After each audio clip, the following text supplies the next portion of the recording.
E o Comitê de Política Monetária do Banco Central fez com que terminasse tensão de um lado, expectativa do outro lado e divulgou que a taxa básica de juros teve um aumento de 0,25 ponto percentual.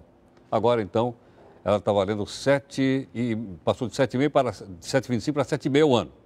E é a primeira vez que os juros sobem desde agosto de 2011. Nós vamos conversar um pouco sobre esse assunto. Está aqui conosco o economista da Fundação Instituto de Administração, Celso Grissi. Celso, boa noite. Obrigado pela gentileza mais uma vez. Grande prazer estar com você. Celso, esse hoje eu até tive a oportunidade de dar uma olhada no mercado, todo mundo falava em meio ponto percentual. E aí nós divulgamos que foi 0,25. Te surpreendeu isso também ou não? Não, eu esperava uma manifestação mais parcimoniosa, porque, em verdade, nós estamos aí numa encruzilhada. Ou optamos por um crescimento maior, ou fazemos uma opção por deter a inflação e naturalmente, garantir preço subindo mais devagar do que vinha subindo. Nós tivemos 2 indicadores publicados agora que mostram a inflação já arrefecendo o seu vigor e, portanto, não faria sentido que nós, nesse momento, subíssemos a taxa tanto, prejudicando um momento em que se inicia o crescimento brasileiro. A recuperação brasileira está dando sinais.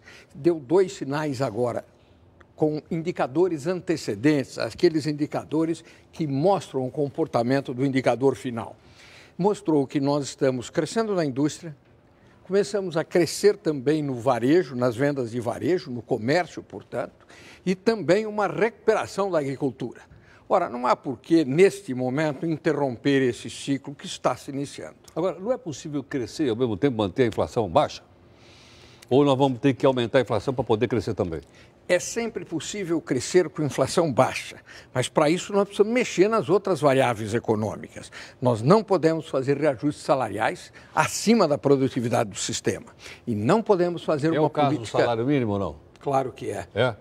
É claro que é. Nós temos sido muito agressivos. E mais agressivos ao fazer uma política fiscal tão pouco austera. E, com isso, injetando recursos na economia e promovendo a inflação. Posso dizer, então, que é uma dicotomia entre a política fiscal de um lado e a política monetária do outro? Sem dúvida. Nesse momento, sem dúvida. Nesse momento, há? Nós estamos com uma política monetária absolutamente flexível, que agora começa a retomar para os patamares que deveria estar. E, de outro lado, uma política fiscal absolutamente irresponsável em relação ao superávit primário que nós esperamos que seja gerado no país. Ontem ainda, o relatório do FMI, o chamado Outlook do FMI, mostra que a nossa política fiscal está exageradamente relaxada. Sei.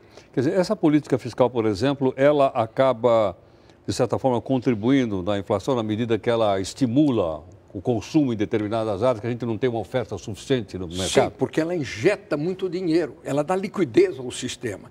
E tanto dinheiro girando, claro, provoca a alta dos preços da mercadoria que esse dinheiro compra. Então eu tenho que usar outro instituto, por exemplo, para poder repassar a renda que não seja o salário mínimo. Nós podemos aumentar o salário mínimo no limite do ganho da produtividade do sistema. Ele será um salário mínimo com ganho real. Mas veja o que aconteceu agora recentemente. Aumentamos muito, de repente a inflação come este aumento e nós temos uma queda no consumo, como foi no mês de fevereiro, uma queda de 0,4% no varejo e um recuo industrial de 2,5%. Sim, quer dizer, não podemos voltar para aquela história do cachorro ficar correndo atrás do rabo. Não. Você aumenta, mas os preços aumentam mais e aquilo que você me deu de aumento se perde na inflação. Se perde. Os preços futuros os aumentos passados. E, com isso, o trabalhador acaba se empobrecendo ao invés de se enriquecer.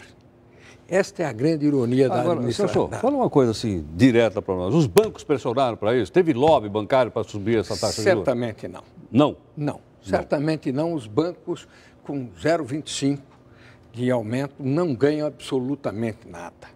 Isto é um mito, na verdade. Os bancos estão num movimento contrário, de reduzir os seus custos, que são estruturalmente grandes para fazer empréstimos, e reduzindo esses custos, recuperar alguma margem, e aí sim, ampliando volumes de empréstimos um pouco mais para frente, quando a inadimplência cair, ele terá uma relação de volume com margem que compensará as perdas, em alguma medida, que tiveram com a redução da taxa de juros.